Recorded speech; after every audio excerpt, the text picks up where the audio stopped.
Hello everyone, Caesar here. I'm smoking my freehand pipe. I bought it from Brax17. It's his name on eBay. I forgot his name, his real name. It's Marshall, it says here. It's an American pipe maker.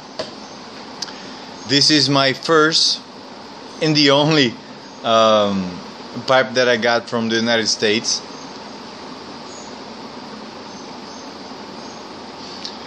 And I guess you can see it looks really great, really great. See, it's the not the shank, I forgot the name in English. Anyway, the bit here, it is reddish, like a pearly reddish, and it looks really great. And I like the way it passes from rusticated to just the briar itself, not rusticated, I'd say this way. And in it I'm smoking some Dunhill My Mixer 965. Great tobacco. Of course, as you can take from that, I'm devoting this pipe to English mixers.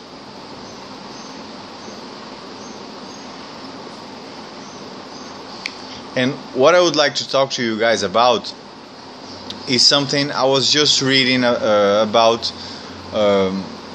back inside in my computer. It is about breaking in a pipe. I'm still breaking in this pipe because I had a few bowls, half bowls in it, but then it took me a great while to smoke this pipe again. So I'm still smoking the half bowls in it. As it is a custom built pipe, a freehand pipe, it doesn't have a pre-carbonated inside. I don't know if you guys can see, because it's half burnt and it's half not burnt, so I still have the top half to burn yet. And I always wonder, when I break in a new pipe, I try to smoke half bowls before I smoke the whole bowl. But sometimes I get very anxious and I smoke the whole bowl right from the start and start breaking in, smoking the whole bowl. So coincidentally, I was reading a thread on a YouTube pipe community I'm in, and it was asking exactly what should we do when we break in a new pipe. And there was a great response from that community. And one of the best response, the best answer that was given explained everything. Why we have to smoke half bowls before we smoke the whole bowl. And that was very enlightening, let me say this way, because many times we are very anxious to try the new pipe, of course, and we end up not paying too much attention to that. But let me say, especially with not pre-carbonated pipes, like when we have just the wood inside the bowl and not anything covering or preparing it to be smoked, to ease up the breaking in part, it is really important to start not with the whole bowl. Actually, the advice is to start smoking with a quarter of a bowl, probably 4 or 3 times, smoking a quarter of a bowl, giving a 24-hour rest, and then build up 2/4, I mean half a bowl, then again 3 to 4 smokes, giving 24-hour rest, and then 3/4 of a bowl. All this process throughout the whole bowl.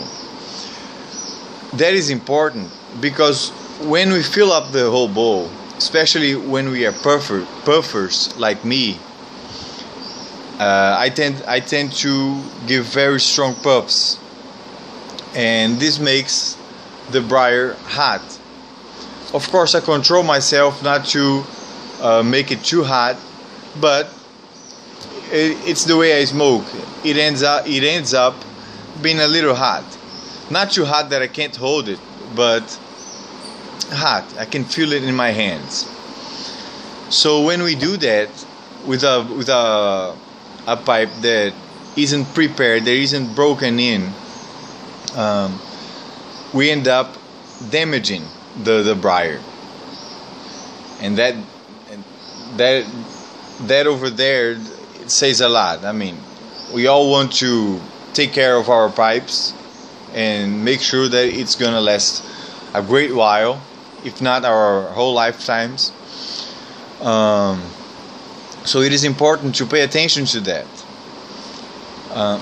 And also, many times when we start smoking the whole bowl, we don't go to the bottom part of the bowl because we are already satisfied and we already feel okay. We already feel good with this little bit left there, and we end up not wasting but throwing away this little bit part here.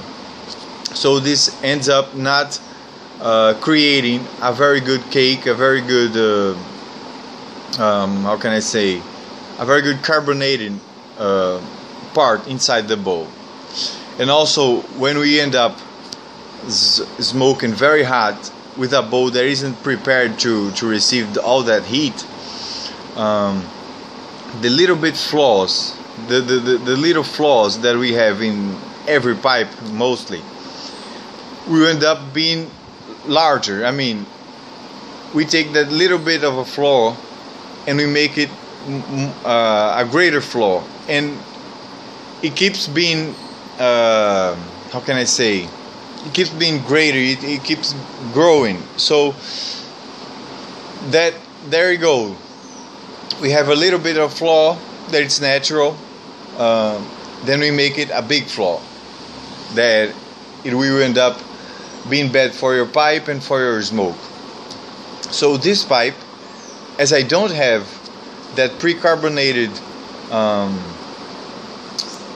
inside, covering inside, I am gonna be careful with it.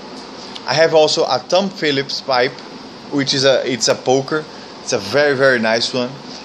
I didn't have any smoke in it, so that was good because I was anxious to break it in, and I didn't know if I was gonna wait until I have all that half bowls and quarter of a bowls, and anyway, and I was thinking that I would probably smoke the whole bowl right from the start. After reading our fellow pipe smokers' response, I thought to myself I would better have patience and build up a good cake inside the bowl before smoking it full throttle. So anyway, I hope this advice was good to you, and because I want to contribute to us keep our pipes in very good shape for a long time, and that was the thing that held my attention, the carrying of the pipe. So it's better not to be so eager to smoke the whole pipe, the whole bowl, and be able to smoke that pipe throughout many years. So there you go. I'm gonna relight it. Even though I didn't, this pipe in particular has a very big bowl. I was smoking half a bowl, but it has a lot of tobacco, and it also has a very thick wall. So I think it holds some heat, but I'm not gonna play with it. I'm gonna do it careful. And also something very particular in this pipe, the air, how can I say, the air hole here, it is very wide. So with one puff, with one small puff, a lot of smoke comes in your mouth. So you don't have to draw very strongly to have a lot of smoke in your mouth. So just puff your way in and puff your way up. So have a good smokes, take care of your pipes, and have fun. Bye bye.